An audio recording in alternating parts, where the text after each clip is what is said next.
Center za poklicno rehabilitacijo deluje v okviru Univerzitetnega rehabilitacijskega inštituta Soča že 40 let.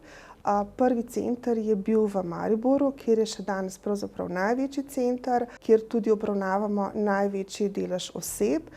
Drugi center je v Ljubljani in najmlajši, 25 let, na področju Murske Sobote. Na letni ravni na naših centrih za poklicno rehabilitacijo obravnavamo okoli 1000 oseb, od tega približno polovico v timu za zaposlitveno rehabilitacijo, druga polovica pa v timu za poklicno rehabilitacijo. V tem delu, ko rečemo poklicna rehabilitacija, imam v mislih rehabilitacijsko ocenjevanje funkcijskih sposobnosti in zmožnosti in pa v bistvu storitve, ki so namenjene prehodu iz bolniškega staleža v varno zaposlitev. V timu sodelujejo specialisti različnih strokovnosti, zdravnik specialist medicine dela, prometa in športa, klinični psiholog, delovni terapevt, rehabilitacijski tehnolog. Po potrebi se vključujejo tudi drugi specialisti, recimo zdravnik specialist psihiater, za osebe, ki so pa slepe in slabovidne, pa tudi tiflopedagog.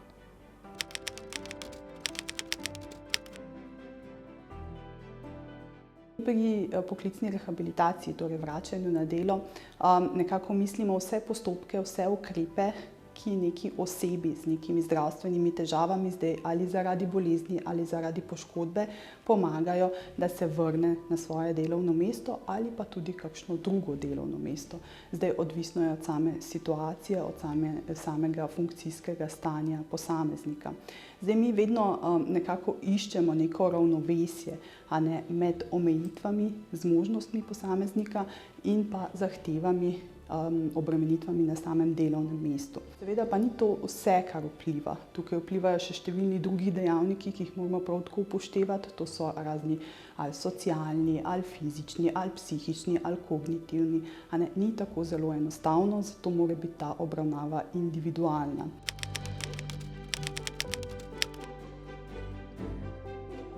Zaposlitvena rehabilitacija je program, ki je namenjen brezposelnim z nekim že obstoječim statusom invalidnosti ali ki bodo v bodoče potrebovali status invalidnosti zaradi nekih svojih telesnih bolezni, poškodb, zdravstvenih stanj.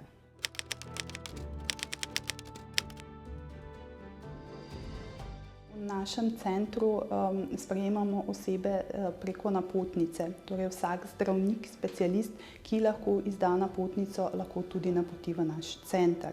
Zdaj najpogosteje so napotovalci ali fiziatri, onkologi, nevrologi, psihiatri, torej zdravniki različnih specialnosti.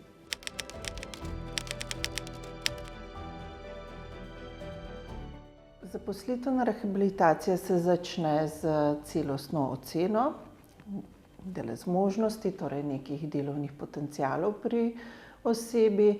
Postopek je pa takšen, da svetovalka na Zavodu za zaposlovanje, svetovalka za iskanje zaposlitve, mora najprej to osebo napotiti k posebni obliki svetovalke, to je rehabilitacijska svetovalka, ki potem izda napotnico za našo obravnavo.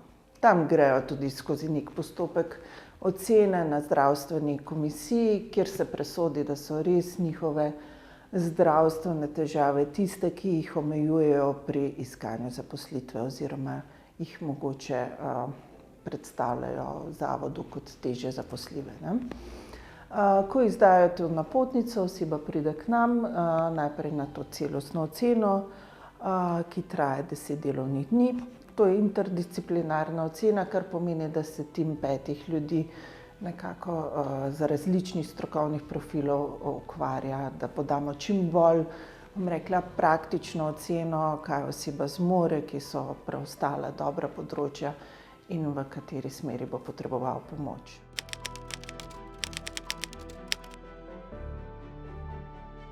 Sami postopki vračanja na delo se ponavadi začnejo z samo rehabilitacijsko oceno. Tukaj najprej preverimo, kakšne so zmožnosti, kakšno je funkcioniranje nekega posameznika. V sam postopek se vključuje celoten tim, torej gre za timsko obravnavo. Ta obravnava poteka 10 delovnih dni, načeloma, lahko tudi manj, lahko tudi več. In na koncu se pripravi neko končno poročilo, neko končno mnenje. V naslednji fazi gremo v pripravo sestanka z delodajalcem ali na lokaciji, torej v podjetju delodajalca, včasih jih povabimo sem, lahko pa organiziramo tudi sestanke na daljavo.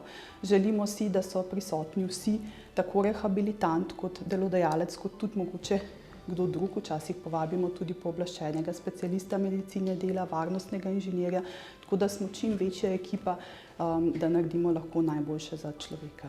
S pacientom se najprej pogovoriva, najprej je seveda važna ta anamneza, poglobljeno se pogovoriva vedno tudi o delovnih zahtevah, o tistih obremenitvah na samem delovnem mestu. Potem seveda sledi klinični pregled, naredimo celoten status. V nadaljevanju se pa potem rehabilitanti vodijo v naših kontrolnih ambulantah, jih spremljamo nekje na mesec do 2 in spremljamo njihov napredek.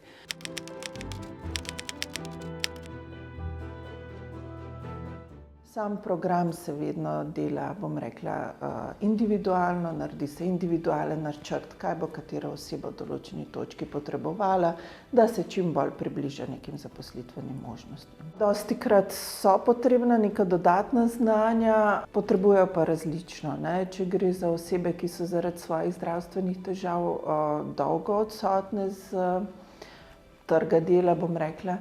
Včasih delamo na teh, bom rekla, primarnih stvarih, kot je pridobivanje neke delovne kondicije, učenje nekih formalnih socialnih spretnosti, v bistvu že samem sprejemanju lastne invalidnosti, izoblikovanju nekih novih, bom rekla, bolj ustreznih poklicnih ciljev glede na omejitve, predstavitve delodajalcem.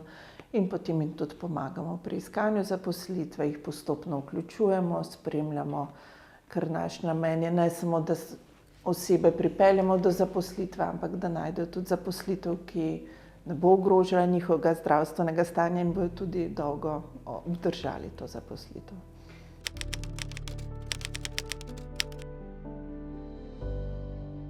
Težave so lahko različne, predvsem, kar opažamo, so težave na področju tega preoblikovanja, nekih poklicnih ciljev, identitet.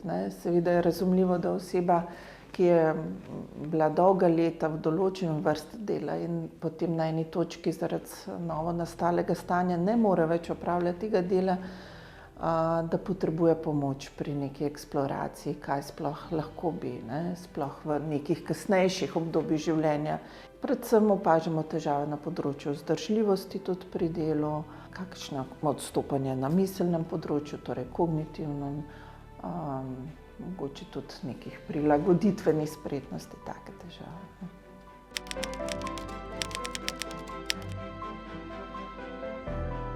Kot nek najvišji cilj je, da osebe, ki so pri nas v programu, najdejo zaposlitev, ustrezno zaposlitev in je tudi za dlje časa obdržijo.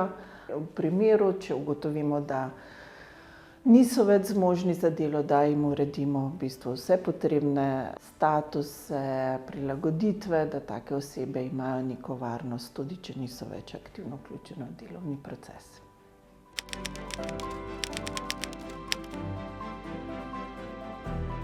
Vsaka uspešna vrnitev na delovno mesto našega rehabilitanta je tako za nas, kot tudi za rehabilitanta en velik uspeh. In jaz sem vedno vesela, ko vidim to srečo v njihovih očeh, da je nekako zdaj zadovoljen, da se je uspel vrniti na delovno mesto, da se je nekako vrnil v tisto običajno, normalno življenje.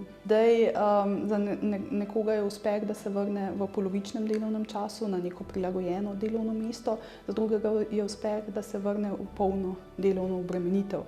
Ključni člen v poklicni rehabilitaciji je tudi, da delodajalec sodeluje v tem procesu vračanja na delo.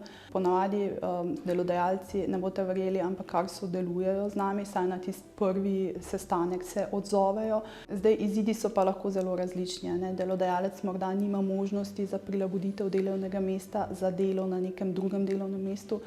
V tem primeru pač moramo žal predlagati oceno preostale dela zmožnosti na SPIZ-u, torej na invalidski komisiji, ker imamo žal zavezane roke, da bi lahko kakšne druge postopke uvedli. Naj še povem, da poklicna rehabilitacija v tem smislu sistemsko v Sloveniji nažalost še vedno ni urejena. Izvajamo jo večinoma le tu v Visoča, torej na terciarnem nivoju. Na primarnem nivoju se pa storitev izvaja le posamično. Želeli bi si v bistvu, da je ta pravica zaposlenih z nekimi zdravstvenimi težavami dostopna vsem bolnikom, ne samo tistim, ki po kakšnem slučaju pridejo do nas. Želimo si pomagati čim večjem številu ljudi, ki to pomoč potrebujejo.